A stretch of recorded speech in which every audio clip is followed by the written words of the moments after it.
Today we'll talk about the latest Orient Bambino 38mm watch, and I have all the 4 colors available with me, so we will have a chance to look and compare all colors side by side.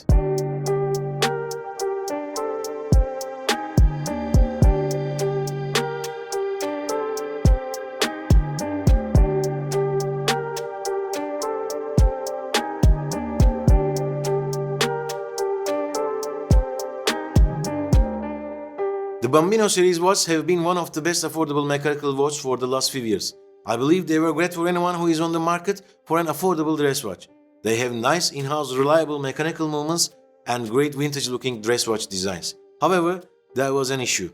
At a minimum diameter of 40mm, they were somehow quite large on the wrist for a dress watch.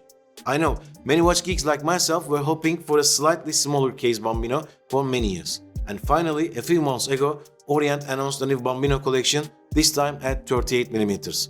The new collection had 4 different colors, and thanks to my local watch dealer, I had all 4 with me today. Let's jump into the review. The diameter is 38mm, lock-to-lock distance is 44mm, and case height is 12.5mm. Just as I expected, these numbers help to create a much better proportioned design. We have the push-pull type crown at the 3 o'clock position. Size of the crown is not too big or small. Again, very well proportioned, and it's also possible to see the Orient logo on top of the crown.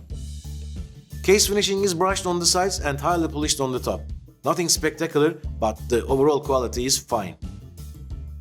We have a crystal case back letting us see through the movement. Orient's in-house caliber F6724 is the heart of the watch.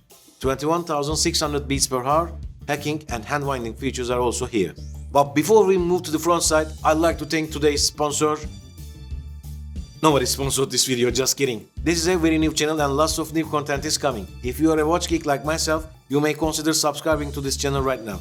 That will surely keep me motivated enough to create more stuff for this channel. Thanks anyway, let's jump back to the review. We have a domed mineral crystal on the front. A sapphire will surely be much better, but this is a common problem of affordable watches nowadays. Brands can surely add sapphire, but this time, how will they market their more expensive watches? I guess we will see mineral crystals for a few more years until sapphire truly becomes an industry standard at all. I really want to hear your thoughts on this subject. It looks like Seiko, Orient and Citizen are not moving their entry-level watch to the sapphire anytime soon. We see the polished hour markers as well as the Orient logo on the dial surface. Hands are Daphne style and perfectly match the indices.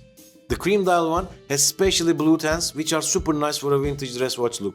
I think my choice will be this one just because of these hands. Date window is a little bit smaller than what I'd expected.